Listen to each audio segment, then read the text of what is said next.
Why should the Emir of Jalingo and others call Nigerian politicians idiots and mad people? To understand this message, remember that Jesus Christ referred to Herod Antipas as that fox in the Holy Bible, precisely in the Gospel of Luke, chapter 13, verse 32.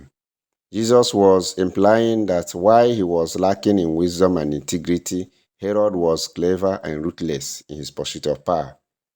Apart from what the Emir of Jalingo said, there are so many others that have used the same description or similar descriptions to refer to our present-day politicians or political leaders in Nigeria. Rufai calls them the real problems of the citizens. Former President Goodluck Ebele Jonathan described the key actors in Nigeria, from the executive to the legislature and even the judiciary, as people who are pretending to sleep, while another speaker referred to them as the causers of the greatest terror in the country and great displayers of foolishness. Rather than seeing these comments as insults, it should be seen as a clarion call for good governance and the urgency of bringing to an end bad governance in Nigeria. Let us hear from the horse's mouth. Who go to politics must understand that you cannot live the truth. We have the laws of God in the Quran and the Bible. We have the Constitution of Nigeria. We have the party constitution. Go and see what is going on. The politicians are not obeying any. They are not obeying the law of God.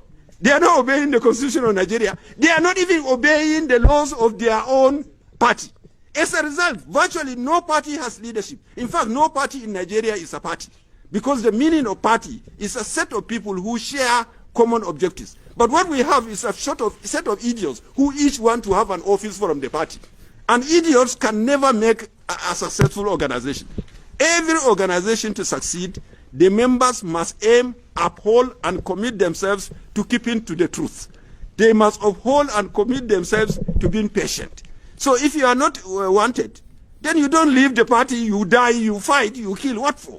So all these people fighting for offices, and not one day are these politicians coming together to ask one question. You know the one question they don't ask? What do we do to improve the people of Nigeria? No. It is what do I do so that I become governor? Then why do you want to be a governor if you are an idiot?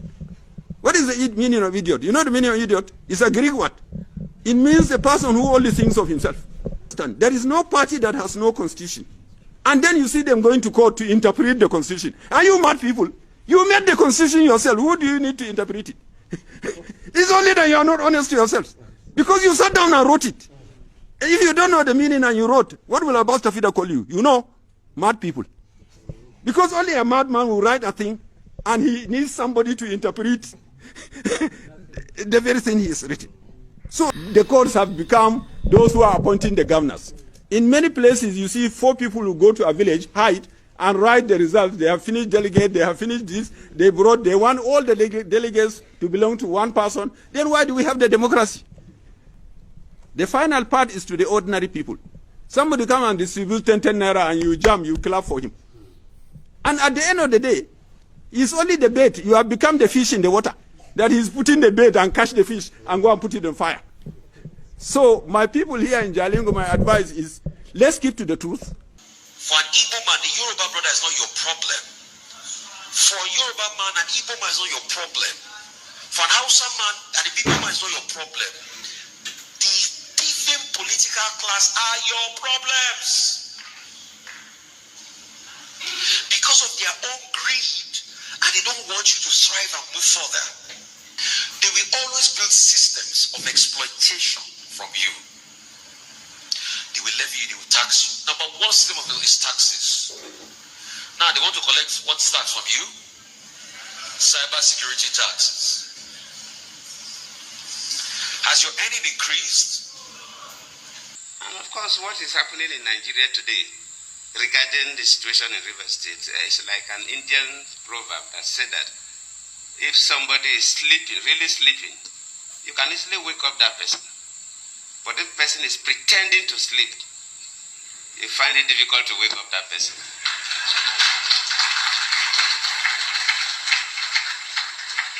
The key actors in Nigeria, from executive to the legislature, luckily Senator Binta and others are here, and the judiciary did know the correct thing to do.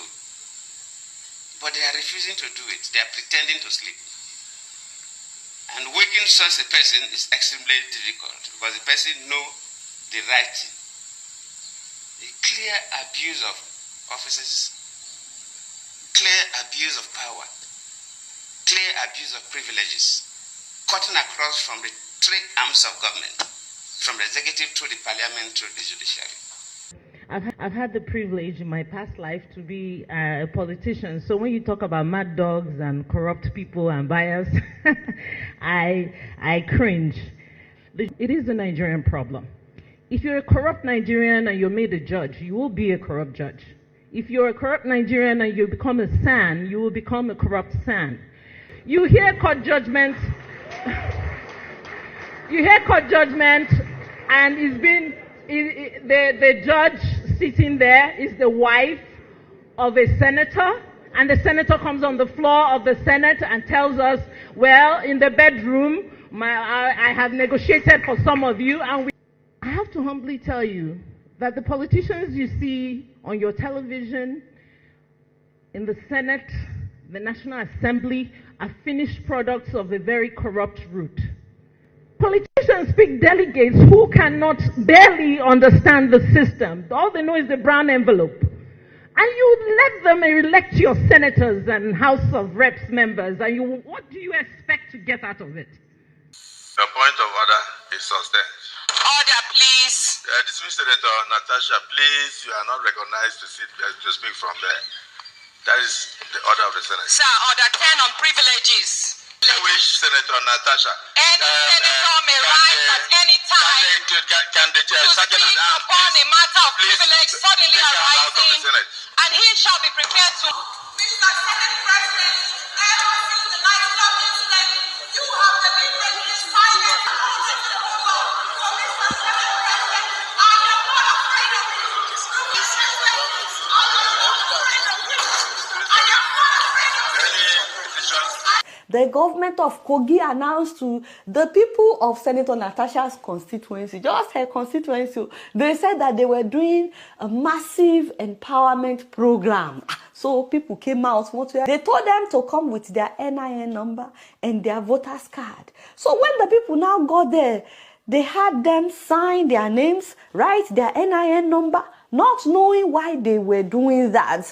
So some of them started writing, thinking that they were here to be empowered. And before you know it, the media started reporting that the process of recalling Senator Natasha from Kogi has begun. I said, can you imagine? Large numbers of voters showed up to support the recall effort in the Ganaja polling unit in Ajaokuta local government area. The indigenes from across the 5 local government areas of Kogi Central said they had resolved to bring the senator back home. Hey! They took people to the colonization center, deceiving them of doing empowerment, and when many of them, majority of them, get to know that what they want to do is not a normal thing.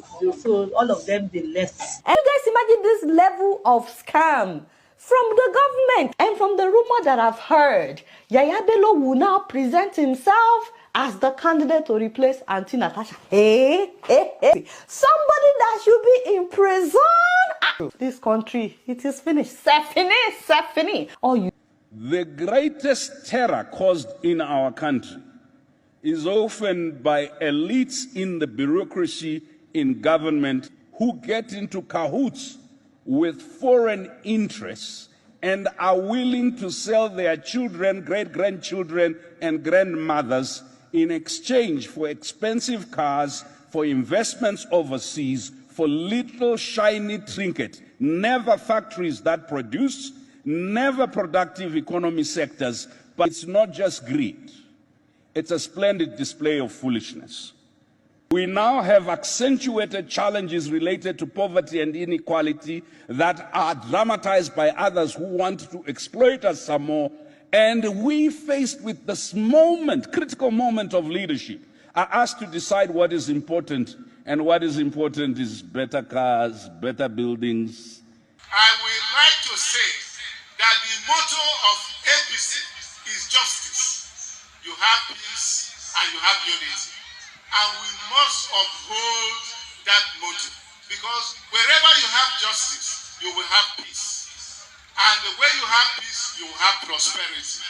The president, where is the justice? Where is the justice? Where is the justice? We need to do what is right.